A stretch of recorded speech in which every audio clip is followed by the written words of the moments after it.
So this video originally came to my mind when I was having a conversation in a group chat with a couple of my friends. We were talking about the NFL draft and how the Eagles traded up to get Devonta Smith. I then interjected saying that the Giants trading back with the Bears was a much better trade overall, and my friends, being the people that they are, all disagreed with me.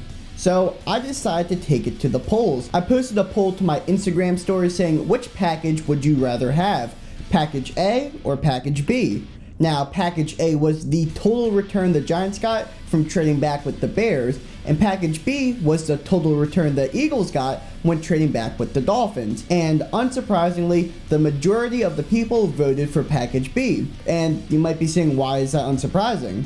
Well, that's because I used to be an Eagles page, so the majority of people that still follow me are Eagles fans. So in today's video, I'm not only going to be explaining why the Giants trading back with the Bears was better than the Eagles trade, but why it was one of the better draft day trades in NFL history. So going into the offseason, it was widely speculated that the Eagles were going to take a wide receiver with the number 6 overall pick. That was until they struck a 3-team deal with the Dolphins and the 49ers. As a part of that deal, the Dolphins gave the Niners the 3rd overall pick, which they acquired from the Texans, in exchange for a few first-round picks and a 3rd-round pick.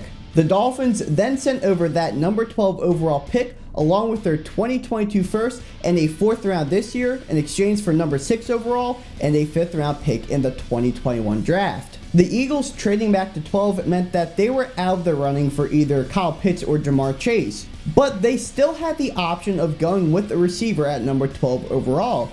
But trading back also gave them the option of taking either a cornerback or maybe a different position if a player they liked fell. So let's fast forward to draft day. The Eagles look to be in good position to take a wide receiver number 12 overall, barring any surprise moves. Well, it's the NFL draft. Surprise moves happen all the time. The first one being the Cincinnati Bengals drafting Jamar Chase at number 5 overall. Now, this draft pick wasn't too surprising, but a lot of people agreed that it certainly was not the right move. Those same people also had Jamar Chase being mocked to the Dolphins, but since he is off the board now, the Dolphins had to go with Plan B. And Plan B was Jalen Waddle out of Alabama. That meant one wide receiver was already off the board for Harry Roseman. Things then got a little more complicated when both the Panthers and the Broncos drafted corners, snagging J.C. Horn and Patrick Surtain Jr. respectively. While these events were bad for the Eagles, they were great for the Giants. This would not be revealed until after the draft, but Giants general manager Dave Gettleman was focused on getting Alabama wide receiver Devonta Smith. Assuming no surprise move happened with the Cowboys, the Giants could then draft Smith, and looks like the Eagles are trading up with the Cowboys and they're going to draft Devonta Smith. Great. This now left Gettleman with two options. Either stay at 11 and draft a different position, possibly edge or offensive line, or David Allen Gettleman could do the unheard of, trading back. Prior to 2021, Gettleman has had 7 drafts with both the Giants and the Panthers, and in none of those drafts has he traded back. Not once, not even in the later rounds. So many assumed he would just count his losses at not getting Smith, stay at 12, and draft a different position. I mean, it's like Daniel Jeremiah said, David Gettleman will start trading back once NASCARs make right-handed turns. Well, someone called DJ up and tell him that NASCARs are making right-handed turns because Dave Gettleman just traded back. Yes, you heard me right. David Allen Gettleman, the man who never trades back, has just traded back with the Chicago Bears going to number 20 overall. Not only that, but the Giants got an absolute haul. In exchange for the Bears getting the number 11 overall pick, the Giants got the Bears 2021 first, 2021 fifth, 2022 first, and 2022 fourth. Not bad for someone who was afraid of getting fleeced. So now the Giants are sitting at number 20 overall and are on the clock. And they decide to draft Kadarius Toney, the wide receiver out of Florida. And once they made that move, I was absolutely in love with it. Not only did they trade back and get a haul, but they still managed to get a top 5 wide receiver in the class.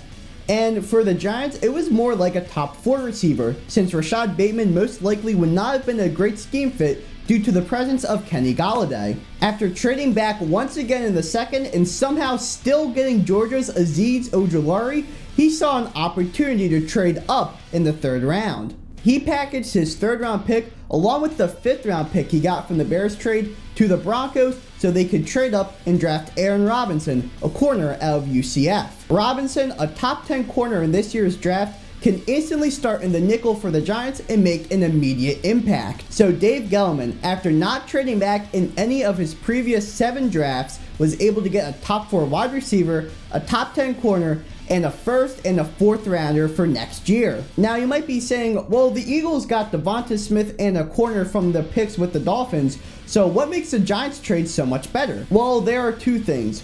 One, I firmly believe that Aaron Robinson is better than Zech McPherson and will make more of an impact. 2, it is more likely that the Bears' 1st round pick next year is more valuable than the Dolphins' 1st round pick next year.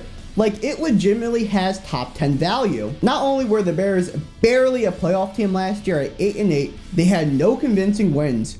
They arguably got worse this offseason, and they have the 3rd hardest strength of schedule. Whereas if you look at the Dolphins, they barely missed out on the playoffs going 10-6, got a lot better this offseason, and have the 5th easiest strength of schedule. Not only that, but the Eagles also had to give up an extra 3rd to trade up. Granted, it was Indianapolis's from the Carson Wentz deal. So you can answer this down in the comments below. Which would you rather have? A top 3 wide receiver with a worse corner and a draft pick that's most likely going to be in the 20s. Keep in mind, you also gave up a 3rd, or a top 4 wide receiver with a top 10 corner and a draft pick that has top 10 potential value. For me, I definitely have to go with the latter. So that's it for today. Make sure you like the video and subscribe to the channel and share this with all of your friends. And don't forget to check out all my other social medias listed down below. I have an Instagram, a Twitter, a TikTok, and I post to those, well, not daily, but I'm going to start posting to them daily soon. So yeah, once again, thank you all for watching, and I hope you all have a fantastic day.